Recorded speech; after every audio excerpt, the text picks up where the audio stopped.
Are you looking for new free science fiction and fantasy books to get you through the weekend? We've got them. Today we'll be reviewing the top 5 best-selling free sci-fi and fantasy books on Amazon, and the top book is a seriously suspenseful novel about a woman trapped in a remote cabin. Hi everybody, welcome back to the MetaStellar YouTube channel. My name is Maria KOROLOV, and I'm the editor here at MetaStellar. Every single Friday, our team reads the first few chapters of the books on the top of Amazon's free sci-fi and fantasy list. I was helped out today by our marketing assistant, Lilibet Dominguez-Torres, and MetaStellar community member, Alex MUELLER. And Alex is here with us today. Hi, Alex. Hello. All right, the link to the article and to all the books is in the description box below. For those who are new, MetaStellar is an online magazine of speculative fiction, and all the content is always free for our readers. We publish original short stories, reprints, excerpts, essays, and lots of book reviews. We're able to do this thanks to our Patreon supporters, and we have 2 anthologies out. And the second one just came out this summer. And the first one came out last summer, and we're working on our third one. All right, let's get started with book number 5 on today's list. Here you go, nice and big for you. So, Lost Christmas by A.A. Albright is a standalone magical mystery book, but the author has several magical mystery series on Amazon, and all of them are in Kindle Unlimited. Kindle Unlimited is where you pay $12 a month and you read all the books you want. It's a really good deal. The downside is it's part of the Amazon behemoth, but it's also a really good deal if you read a lot. So, and she's been on our list before. So Lilibet Dominguez-Torres read this for us, and she says this is a fun and fast-paced story about a witch named Ariadne, who gave up using magic to make her everyday life easy, and instead she's living in a human world. She uses electricity, she even drives an old truck around, but she's not only a witch, she's a writer, and she writes cozy books about witches. And ever since her money-hungry husband left her, she's been enjoying her life to the fullest, alone with her animal companion, Tigger, a talking cat of some kind. Then on the eve of the winter solstice, they get into a car ride to spend a holiday with some friends at their coven, until they mysteriously find themselves trapped in a snowstorm that lifts their car up in the air and transports them to a place known as East Atlantis. And Ariadne's magic doesn't work in this place. Her cell phone has no signal, and it looks like she was transported back in time to the medieval era. So after the royal guard forces her to wear a bracelet that would keep her powers at bay, she's escorted back to the castle, where she runs into 2 other people that were also trapped in a snowstorm, a chef and a wizard. Everybody's confused about what's going on. And then they meet Clara, the queen of Atlantis, and they realize that they were all brought there for a reason. And the queen has a job for each one of them, and they can't leave the kingdom until they do this job. And Livette says she's very interested in sticking with the story. She wants to learn more about what they're supposed to do and how they're going to do it if they're cut off from their magic and from technology. She says she really enjoys the fast pace of the story and how much fun the characters are. She loves the talking familiar. He reminds her of Salem from Sabrina the Teenage Witch.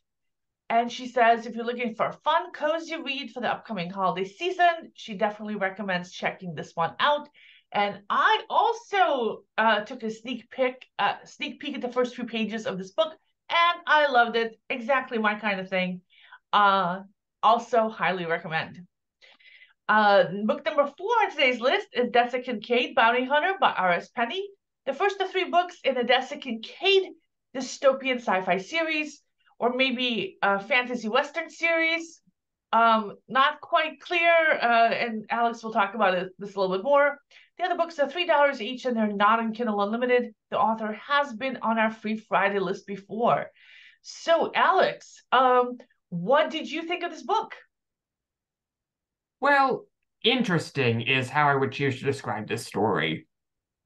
We have a mix of classic Western elements and low fantasy that surprisingly work well together. The story begins like any Western story would, with our heroine riding into town on a black horse and ordering whiskey at the local saloon. Oh, very classic cowboy or girl stuff. Whatever, semantics. And then we get thrown a curveball when she tries to pay for her drink and information from the local bartender using enchanted items.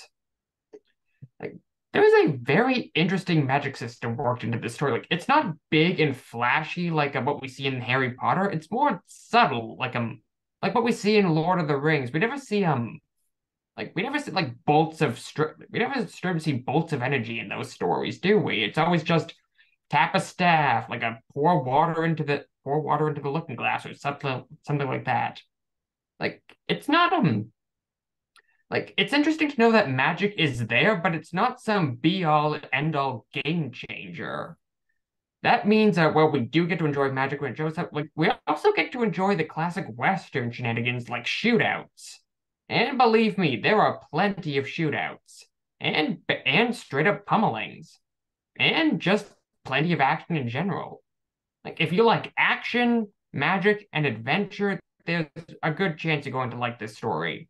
And I personally look forward to seeing where it goes next. All right. Thanks, Alex. Next, we have Skyscraper Cinderella by K. Webster, a standalone fairy tale fantasy romance book by a USA Today bestselling author who has many, many other books up on Amazon, some of which are in Kindle Unlimited. But it's the author's first time on our Free Friday list. So I read this one, and I'm not a romance reader, so that's a disclaimer, although I do like the occasional rom-com. And if you are a romance reader and want to help us with our Free Friday reviews, please email me. My email is in this description box below. But the romance part isn't the only thing that concerns me. The cover and description make it sound like a regular old modern day romance, not a magical fantasy one. So let's get into this. So we start in the point of view of Winston, who's a rich guy. He runs a Fortune 500 company. He believes life is all work, no play. He has an office in a giant New York City skyscraper, which he owns. He's crude. He wants to sexually assault his employees, except he's got a rule against it, so he doesn't. He comes off as such a jerk. I hate him and I hope he gets stabbed soon. But he's a point of view character, so that's probably not going to happen.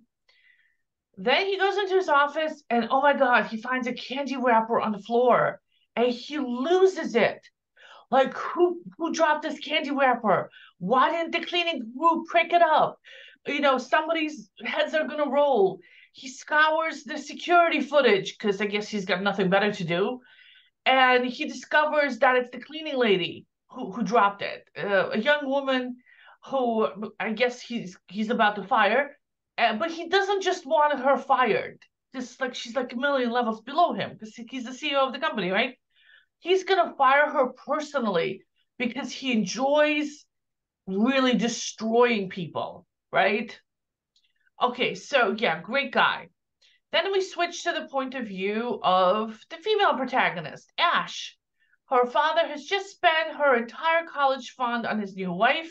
That's $500,000. That's a pretty good sized college fund to just waste in 6 months. And Ash is just bitter and mad at everything. She hates her stepmother. She hates her 3 stepbrothers. She's got to work on her birthday for this stupid cleaning company. And so she goes back to work in the evening, and finally she makes her way to the big office. And the big boss, you know, Winston, she turns the light and finds him sitting there in the dark, waiting for her like a total creep who has no life. I mean, what the heck? And she finds him attractive.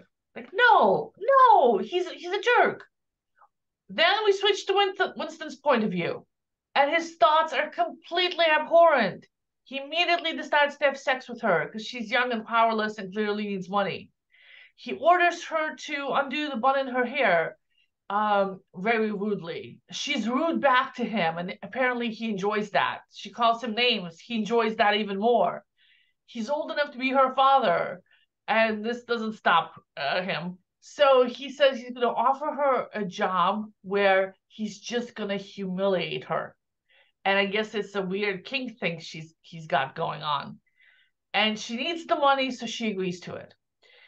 So nobody needs money this badly, especially not her. I mean, yeah, she's lost all that money to her college fund, but like, come on. I mean, she's young, she's able-bodied, she's got a place to live. She does not need money this badly. And it's explicit, and it just keeps getting more explicit. This is, and I haven't seen any elements of sci-fi and fantasy, so I guess this is a retelling of the Cinderella story, but in a modern day. This feels more like 50 Shades of Grey to me. And I'm not gonna stick with it. I don't like the two main characters. I hate the dynamic between them. But but I can see why this book would be popular and why the author would have a lot of fans. And it is readable in the kind of I can't look away from this car wreck, sexy car wreck full of naked people kind of way. So yeah. Anyway, the book is free, so pick it up if this is your kind of thing. And it's an ebook, so nobody will know. So, all right. Okay, next we have Alpha Female by L.J. Breedlove, which is the exact opposite. This is the first of 13 books in the Wolf Harbor Paranormal Romance series. The other books are $6 each, and they're not in Kindle Unlimited, and it's the author's first time on our list. And I read this one, and again, I'm not the target audience. And I have no problem with people turning into wolves, but I do have a problem with the whole alpha wolf thing, because that doesn't actually exist, and that's the part I'm getting hung up on. But I do like women who can kick ass, and this is built as a feminist werewolf story. So maybe she'll kill people. And I've read 6 chapters of it, and she hasn't killed a single person yet. So just a heads up. So Abby is a 50-something college professor and head of her department, anthropologist, single, 2 dogs. And she just got an email offering her an all-expense paid summer at a fitness resort if she's willing to be part of a research study on improving the fitness of postmenopausal women. So she does a little basic checking in on what it's required and all this other stuff, decides that she does need to get into shape, and maybe this is the kind of kick in the pants she needs.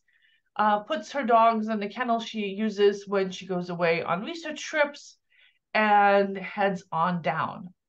Then we switch to the point of view of Jake, who's piloting the resort's cabin cruiser. He's a retired Marine, and he's going to be managing their training. And he also is, taking them by boat from where they start in Seattle to the little island where they're going to be staying. And Abby thinks he's hot. She gets to know the other women in the group. They get to the resort and start settling in. She gets the feeling that something is off. It's beautiful. The resort is really nice. They have a lot of everybody gets their own personal trainer, and there's a lot of medical stuff going on, and they get their blood taken, and they get their supplements, which she doesn't check what they are. So I'm kind of disappointed in her. As a college professor, she should have done a little bit of research on exactly what's going to be tested on her. But she just signs the forms. So bad move. Also, everybody's unnaturally young given their jobs. So just putting that out there too.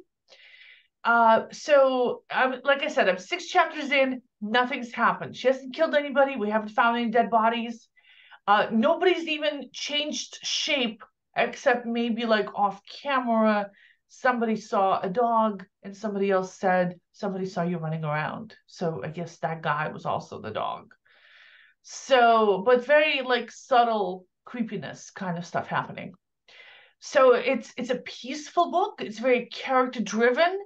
And the characters are all really nice and sympathetic.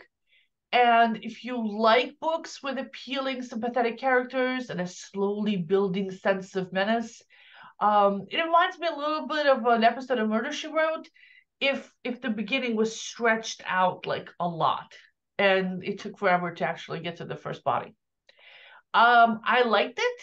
I don't know if I'm going to stick with it. I might go back to that Christmas Witch book. Before we get to book number 1 on our list, I want to thank our Patreon supporters. Janet Stilton, who's new, thank you so much. And also Luca and Sophie Gorjans and Marie Leclerc and Alexander KOROLOV, Avery Parks, Terrence Smith, Brad Center, David Perlmutter, Anastasia KOROLOV, and Amira Lutfi. We love you guys. We're able to publish more stories than we ever have before this submission cycle because of you guys. And we appreciate it very much. Our submission cycle closed at the end of October. We had way over 500 submissions. Our fiction editor, Jordy, tells me that we had a record high number of submissions this year. So thanks to our community. Thanks, everybody. Thanks to our supporters. And now on to book number 1 on today's list. It is Violet is Nowhere by Faith Gardner, a standalone techno thriller, but part of a 6-book psychological suspense series, the Jolvix episodes.